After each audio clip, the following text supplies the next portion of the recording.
매주 화요일에 찾아뵙는 화요일 변호사 김 변호사입니다. 취직을 하려는 취준생의 경우도 그렇고 신규 직원을 채용하려는 채용 담당자나 기업에서도 그렇고 이런 경우에 모두 채용 절차라는 것을 거치게 되는데, 일반적으로는 채용 절차는 채용하려는 기업에서 원하는 방향으로 정할 수가 있지만 채용 절차의 공정성을 확보하고 또 구직자들의 권익을 보호하기 위해서 채용 절차의 공정화에 관한 법률이라는 것을 두고 있습니다. 상시 30인 이상의 근로자를 사용하는 사업장에 적용되는 법인데, 오늘은 이런 채용 절차법과 관련해서 이야기해보고자 합니다.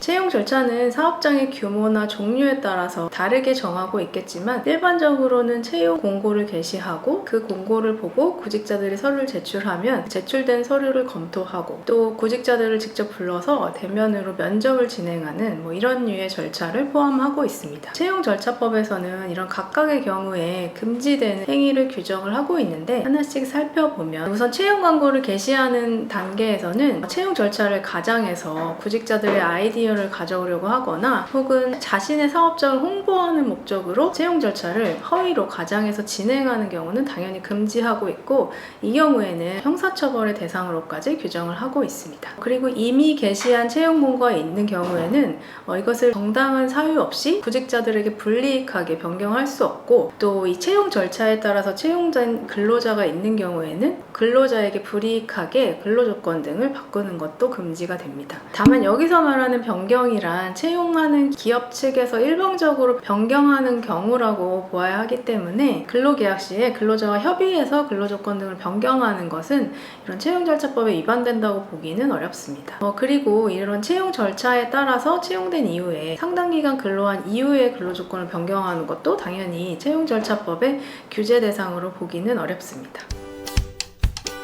다음으로 구직자들로부터 이력서 등 서류 제출을 요구하는 경우에 해당 서류에 구직자의 신체적인 조건, 키나 외모 등 이런 조건을 기재하게 하거나 혹은 혼인 여부나 출신 지역, 그리고 재산의 정도, 그리고 구직자의 부모나 형제의 직업이나 재산 정도를 기재하게 하는 것은 금지되고, 물론 면접 과정에서 구직자가 자발적으로 얘기하는 경우는 문제가 되지 않겠지만, 채용 담당자가 면접 과정에서 이와 같은 정보들을 일방적으로 요구하는 경우에는 채용절차법에 위반될 수 있고, 이런 경우에는 과태료가 부과될 수 있습니다. 그리고 그 중에서도 특히 구직자들의 외모 조건이나 신체 조건이나 아니면 혼인 여부, 관한 정보를 요구하는 경우에는 채용절차법뿐만 아니라 남녀고용평등법에서도 이를 금지하고 있고, 이 경우에는 형사처벌의 대상으로 규정을 하고 있습니다.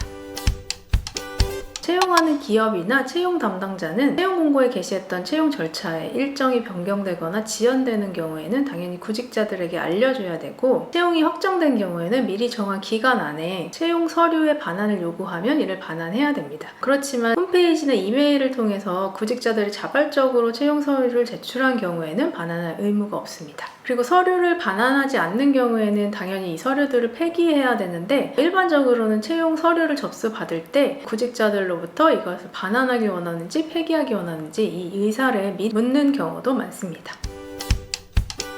사업장에 따라서는 구직자들이 쓴 글이라든지 아니면 제작한 영상물과 같은 저작물을 보고 채용 여부를 판단해야 되는 경우도 있을 수가 있는데, 구직자들이 제출한 저작물의 저작권을 채용기업에 귀속되도록 요구하는 것은 당연히 금지됩니다. 그리고 채용기업이 채용 절차를 서류 심사뿐만 아니라 시험이라든지 면접 절차 이렇게 단계별로 정해놓고 있는 경우에는 서류 심사에 합격한 구직자에 대해서만 심층적인 자료를 제출하게 하도록 노력해야 된다고 규정을 하고 있긴 한데, 이 경우에는 과태료나 형사처벌 등의 제재 규정은 없습니다.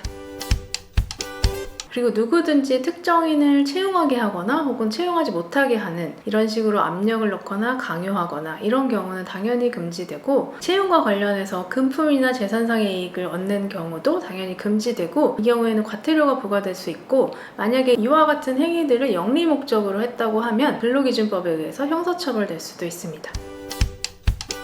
채용 절차에 관해서는 채용절차법뿐만 아니라 남녀고용평등법, 근로기준법 등에서 여러 가지 제재 규정을 두고 있고, 상황에 따라서는 형사처벌까지 될 수 있기 때문에 주의하셔야 됩니다. 그런데 오늘 제가 설명드린 채용절차법과 관련된 내용들은 상식에 부합하는 당연한 쉬운 내용들이기 때문에 기업에서 채용을 담당하시는 분들이나 혹은 구직자분들도 오늘 제가 설명드린 내용 정도는 기억해 두시면 도움이 될 것 같습니다. 오늘 영상도 도움이 되셨다면 구독과 좋아요 그리고 알림 설정도 부탁드리겠습니다.